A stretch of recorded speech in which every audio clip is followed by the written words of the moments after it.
السلام عليكم ورحمة الله. ازيكم حبايب قلبي؟ عاملين ايه؟ يا رب تكونوا بخير. النهاردة بقى ايه؟ نعمل فيديو جديد مع بعض، تفريز البامية.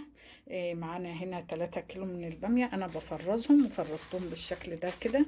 ونبقى خليكي معايا لاخر الفيديو وتشوفي بقى الفيديو وتشوفي طريقة التفريز بتاعتي، بإذن الله تعتمديها.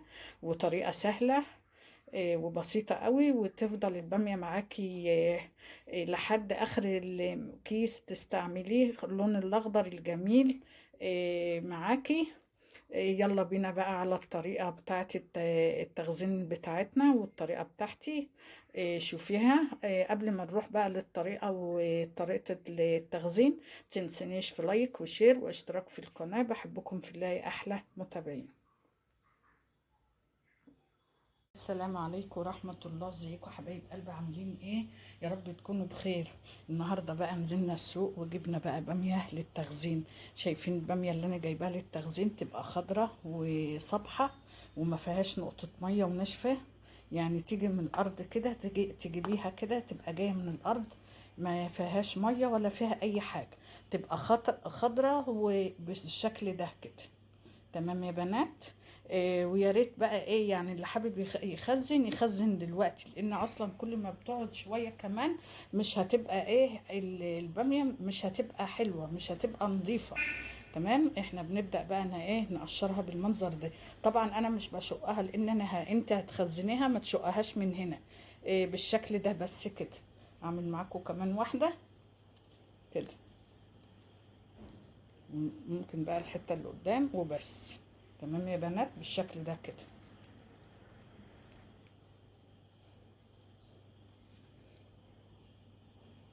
بسم الله ما شاء الله. بامية جميلة وكله بيحبها. طبعا معظم الولاد بيحبوها، خصوصا لما بتبقى في الطاجن كده، بامية كده ناشفة كده متسبكة، تبقى جميلة قوي بالشكل ده يا بنات. طبعا انت لو هتطبخيها حالا بتشقها عشان تشرب من ايه التغذية بتاعتها من هنا. انما احنا هنخزنها، ما تشقهاش، يا دوبك بس بتعمل ايه، بتشيلي فيها القمع بتاعها بالشكل ده كده. والبامية زي ما انا قلت لكم تكون ناشفة وما فيهاش ميه. تلاقي التاجرة ولا اللي بتبيع البامية حط عليها ميه، ما تجيبهاش، ما بتبقاش حلو. تبقى ناشفة بالشكل ده كده اللي انتوا شايفينه ده. وتبقى صبحة وتجيبيها صبحة لون خضر بتاعها حلو كده. تمام يا بنات. خلص بقى الكمية وايه، ونشوف بقى الطريقة بقى بتاعت التخزين بتاعتها. تمام مع بعض.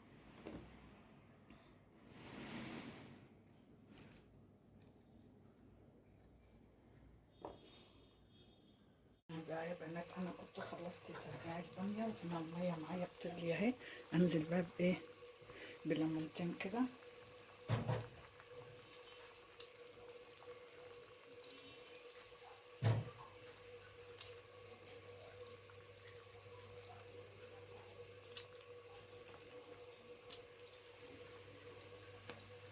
تمام. ابدا بقى ايه البامية بتاعتي انا اهي قمعتها وخلصت الكمية. بسم الله الرحمن الرحيم.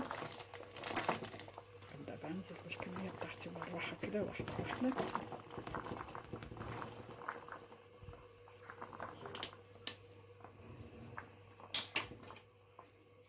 نزلت بقى بالكميه هنا يا بنات في قلب الحله. طبعا عصير الليمون ده بيخليها تحتفظ باللون الخضار بتاعها.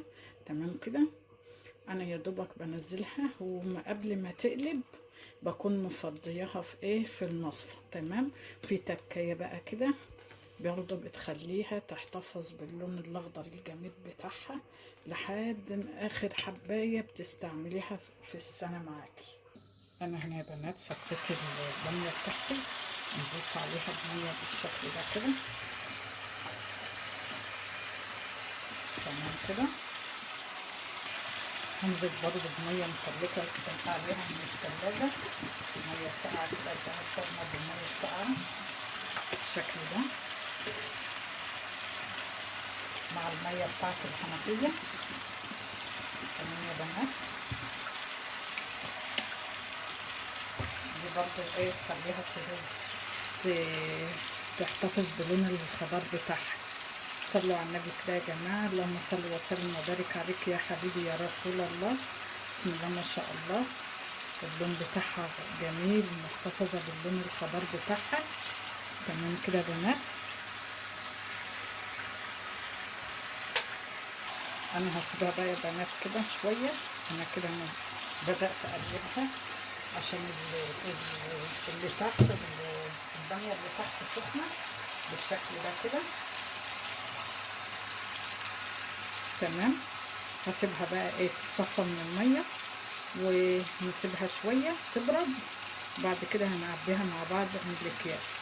طريقة سهلة وبسيطة واعتمدها عندك من السنة للسنة جميلة، وما فيهاش اي حاجة صعبة، وطريقة سهلة. ودي طريقة تخزيني في البامية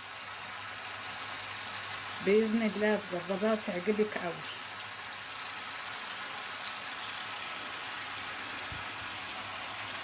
البامية هنا سبتها لما بردت يا بنات. معايا هنا بقى الكيس بتاعت بتاع التلاجة دي. ابدأ بقى ايه اعبي فيها بالشكل ده بقى. الكمية بقى ايه اللي انت بتعمليه، كل واحد على حسب افراد العائلة بتاعته وحسب ما بيعمل. بسم الله الرحمن الرحيم. بالشكل ده كده. واهم حاجة طبعا فيها ان ايه ابدأ يعني ايه اطلع منها